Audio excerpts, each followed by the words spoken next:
Hello my dudes, welcome to my vlog channel, second channel, whatever. Haven't posted here in a while, so here's a Q&A. We have a lot of different themes of questions, so let's get into it. First we have some random ones.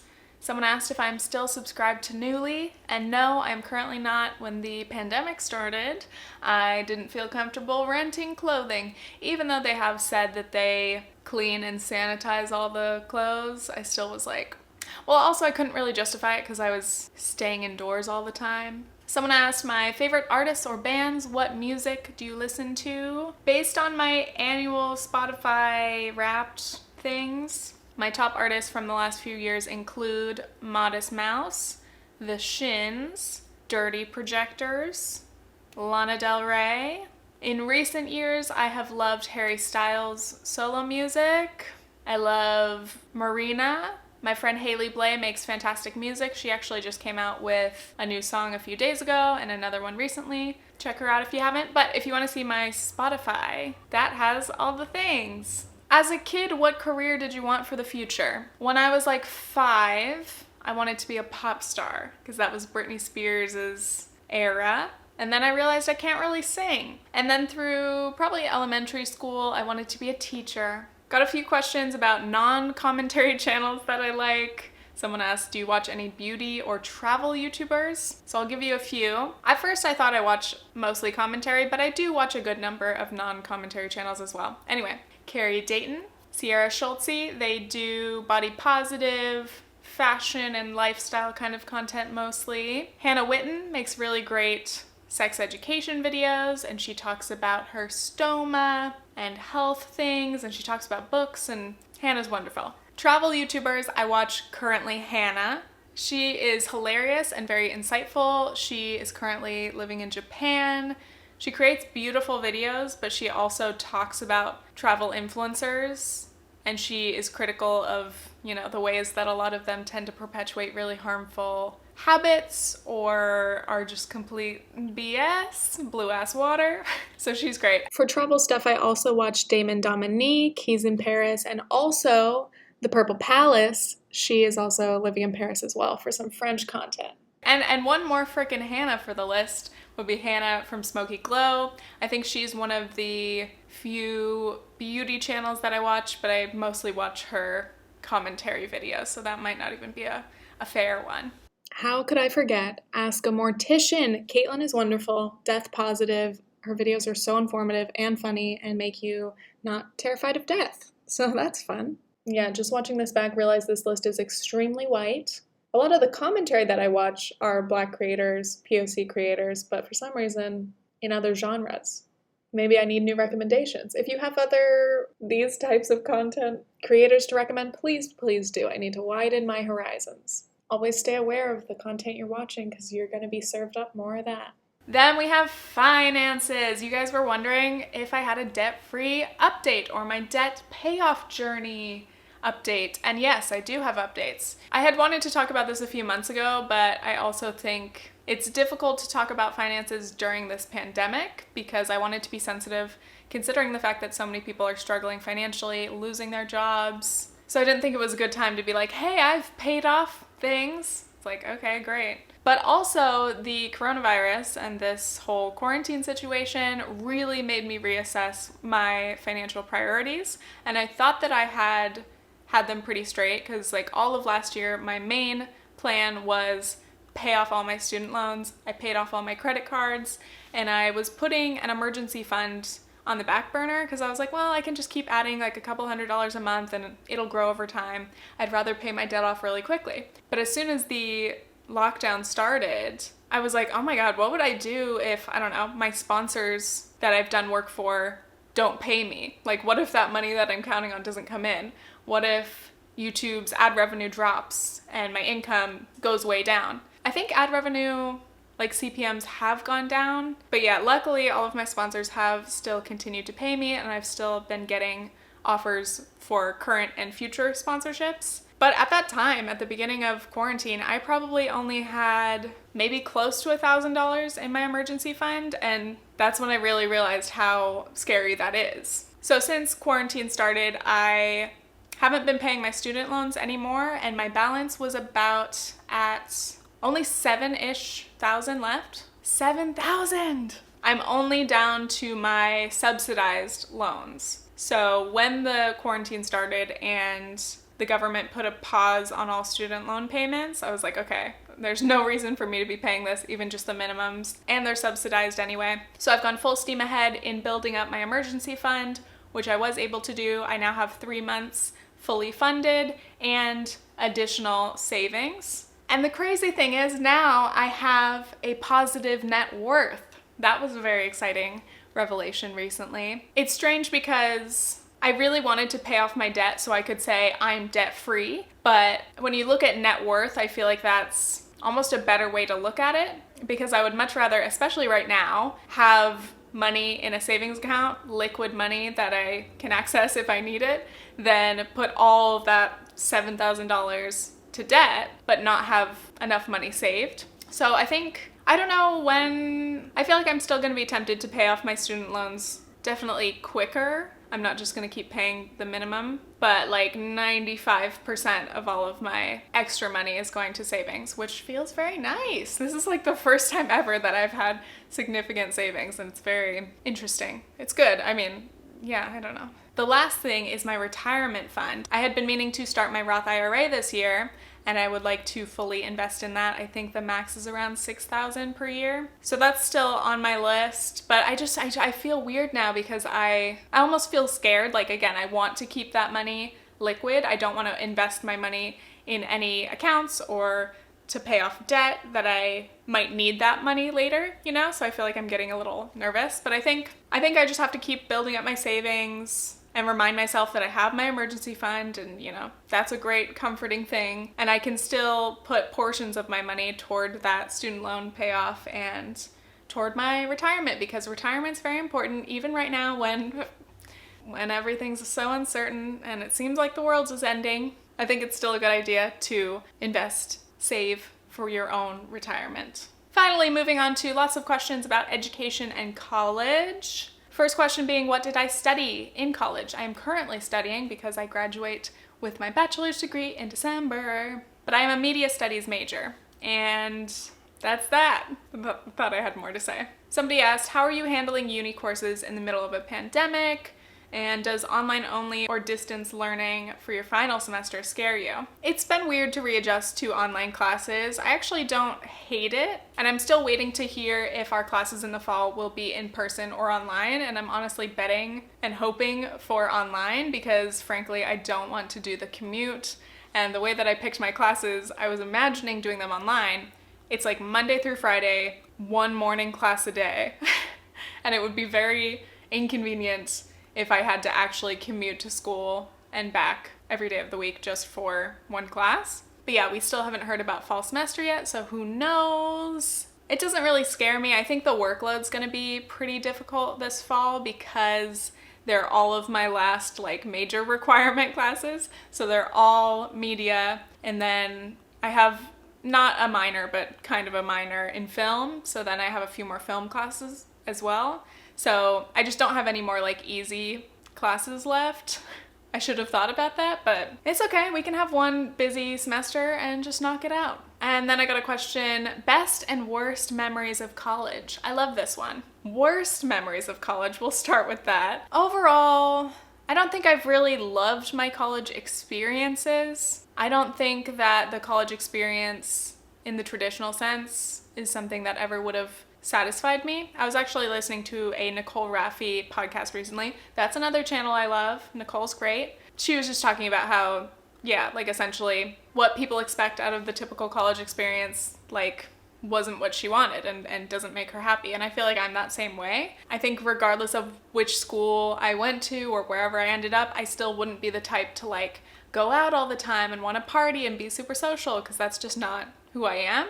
Like, yeah, it could have been better if I had more friends at certain periods and didn't feel so isolated, but some of that was honestly my fault. I'd say worst memory of college was definitely my rough patch in my freshman year. Most of my freshman year was pretty bad. I was in New Orleans, and yeah, I quickly isolated myself. I didn't put effort into making friends, and then I had my first panic attack, and then I had really bad anxiety, and I was really sick I wasn't eating well. I looked dead, like my skin was messed up. Eating in the dining hall was the worst thing ever because I was trying to be gluten-free vegan at the time. Yeah, I just felt very alone and sad and anxious and depressed, and those were mental health issues that I had never experienced prior to that, so it was like even more intense and I didn't know how to cope. So that was my worst memory of college. And then best memories of college, I would definitely say my semester abroad. Is that a shock to anybody? That was the only time that I really had something that I would say is close to the typical college experience. You know, I had my group of friends. We did go out pretty often. It's like the only time I've ever been to like a club. Still not a fan, but we went out with the girlies. We had drinks, being able to go to class and then just walk around town, traveling. Like, yeah, of course, it was the best. Study abroad is also like the semester where you kind of can focus the least on your academics, even though like my classes were pretty intense in terms of language. Yeah, that was definitely the best. And I totally do not regret the expense and, you know, the visa and the hassle of studying abroad. And it makes me so sad now during this time where so many students were studying abroad and had to come home and a bunch of study abroad programs have been canceled. Like, that is heartbreaking to me.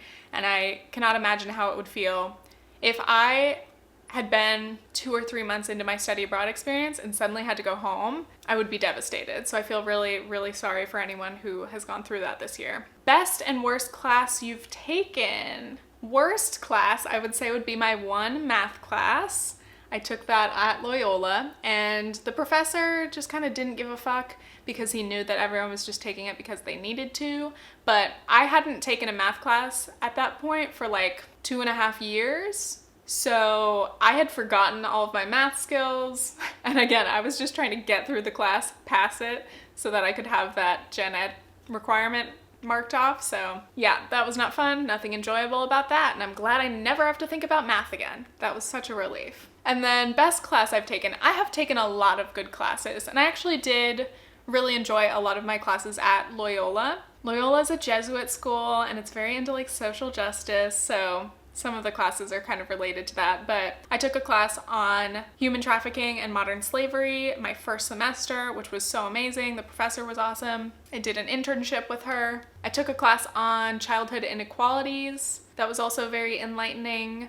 I've taken a lot of film classes. Probably my favorite film production class was my directing class, which I was really scared about at first, but I did enjoy the experience, and we all got to rotate around and do all the different jobs of a set, and then everyone had to direct their own scene. Oh, somebody also asked favorite media courses you've taken. So since I came to my CUNY school, I've been taking my media classes. I really did enjoy my media and politics class. That class was very interesting because we learned obviously a lot about Trump, very relevant, how he has taken advantage of the media. But also like going back through the history of the Republican Party, like Nixon, the first TV debates, you know, the myth, the legend. Nixon was close with Roger Ailes, Fox News guy, and Roger Ailes was actually like an expert in terms of like Nixon was shitty on TV and he did not know how to present himself, but with Roger Ailes' help and advising, they somehow like fixed his reputation and helped him win his next election. Very, very, very interesting to really take note of how powerful media is, and that's why I really, really am glad that I've done media studies. I think some people might wonder like, what's the point? But to me, somebody who is very interested in analyzing and criticizing media, it's important to know the power of media. It's important to realize the ways that we are all impacted by and influenced by media, and therefore how can we perhaps change the power structures and the prejudices and the racism and all the bullshit that is in a lot of media industries. Also, I took a class on TV culture, so I learned more about like TV history. Similarly very interesting. I've taken some good classes. Do you regret anything about your education or college experience? I would say no. I mean, I've had a messy ass time. Sometimes I do wonder, like, alternate reality, what would have happened in my life if I had just gone to a UC right out of high school instead of taking a gap year. I probably would have gone to like UC Santa Cruz. That's always where I imagine myself going, because when I was transferring, that was like the one school that I could have potentially gone to, but I didn't, and then I ended up moving to New York. Yeah, I always wonder, like, my life would be so different if I had stayed in California that whole time. I think I would still be a lot closer to my hometown friends, like obviously geographically, but also in terms of being around. But I also probably wouldn't have gone to France, or wouldn't have gone in the same way, wouldn't have met the same people, wouldn't have been able to experience New Orleans and New York. And yeah, so I gotta say, no regrets. I mean, there's no point in regretting it. I've learned a lot from the places that I've been and even the mistakes that I've made. And again, it's a lot easier for me to not regret a lot of my college experience because I have paid off most of my student loans now, so I don't have that same weight of like, if I had like $40,000 in debt right now, I think I would be thinking a little differently about my choices, but I've been very, very lucky to be able to pay that shit off, mostly. Someone said, would you ever do a PhD? Hello, I haven't even gone to grad school. I have not considered going to grad school, though now I'm kind of tempted. There's something like attractive about academia. Maybe it's just like romanticized. I think that's what it is. Like maybe I just want to feel more smart. So I'm like, okay, I get my bachelor's degree, but then I'm going to go to grad school, and would I get a PhD after that? Shit. I cannot see myself doing that, but kind of would like to be super dope. This does not make sense. I don't know. It's not something I'm thinking about right now, but I definitely wouldn't discount the possibility of me in the future wanting to return to continue formally educating myself. And somebody had asked, what books would you get rid of in high school curriculum and which would you add? This was an interesting question, so let me think. I feel like generally I liked the books that we were recommended or had to read in high school. I'm going through all my like advanced and AP English classes. I enjoyed 1984. I enjoyed Lord of the Flies. I enjoyed Catcher in the Rye. Okay, let me tell you something. For as long as it's been since I read Catcher in the Rye for the one and only time, I was probably 15. I think it was my sophomore year of high school. I loved Catcher in the Rye, and I know people have beef with that, and they're like, oh, he's so annoying, Holden Caulfield, like everybody's a phony, but I could fucking relate if that tells you a little bit about my teen angst. And since then, I've thought that I love the name Holden, and it's literally been on my like baby boy name list. I don't have many other names that I like, but for some reason, Holden has been one of my faves. But now I've thought about it, and I'm like, dude, if I name my boy, my child, Holden, will people fucking roast him for his mom being a fucking nerd who likes Catcher in the Rye? What if people call him a phony? I would regret it, you know? So I have to think more about that. Anyway, I'm not a huge fan of classics. I mean, I just listed a few that I enjoyed, and there were others that I read and liked, but like I wouldn't have read them if they weren't required. Maybe I just need to read like different classic literature, but I don't know. One thing, when I was in AP Lit senior year of high school, my teacher assigned us Moby Dick, and I straight up did not read any of it, and every single week I felt so bad. He'd put us in groups and we were supposed to talk to each other about the book and whatever. And every time I'd be like, you guys, I'm sorry, but I did not do the reading. I'm sorry, I have no idea what's going on. And now I'm wondering, like, is Moby Dick a good book? But at that time I was just like, dude, this book is massive and I'm not in the mood. Again, full-blown senioritis. You can't give me Moby Dick when I'm a sassy 18-year-old who's like, I'm not even going to college next year, I'm taking a gap year. Like, no, I was not in the mood for that. So anyway, to answer the second part of your question, which would you add? I don't know. I haven't thought about it. Actually, wait, there's another book that I love that I read in that AP Lit class, I believe. The Kite Runner. The Kite Runner. I very much enjoyed that, and then I read more of Khaled Hosseini's books, the other two in that series, I believe. Not a great answer, but there you go. Vague topic titled Future. Biggest fear for the next decade. Thank you for this. I'm spiraling. No, immediately my first thought was, am I gonna have kids? And if so, how am I gonna deal with the doom and gloom while having a child on this planet? It's something I feel very conflicted about because I've always wanted to be a parent. I've always wanted to have kids. But it does scare me to think about, you know, having my own kids, not just adopting, but like intentionally bringing a new child into the world. It's a little bit selfish, is it? What? Because I want a baby that looks like me? Do I want to see if my baby inherits my sense of humor? God help them. Yeah, selfishly, definitely. But anyway, we don't need to have an argument about this. I do worry, obviously, with climate change, especially, is it Is it fair to bring another child into this world? Or potentially multiple children? I don't know though, I feel like every parent could potentially have gone through this at any point in history. Like, things are kind of always shitty if you think about it. Most likely I will end up having children, but I am scared of the impacts of that and what type of world my child will grow up into. But I could be optimistic and also say that if Gen Z is so wonderful right now, and yes, they're terrified and have existential dread all the time, but they're also really great activists generally, and that's motivating. I hope we can save the world for ourselves and for our children and future generations. Where do you see yourself in 5 years? In 5 years, I will be 29, going on 30 in October. It's gonna be 2025. If Trump's reelected, his second term will be over, so that's good. That's something to look forward to. Yeah, 29. I will likely be married, perhaps have a child. It's crazy to think that could happen in 5 years, because 5 years is not that long of a time, but yeah, I could see it happening. Otherwise, working, chilling.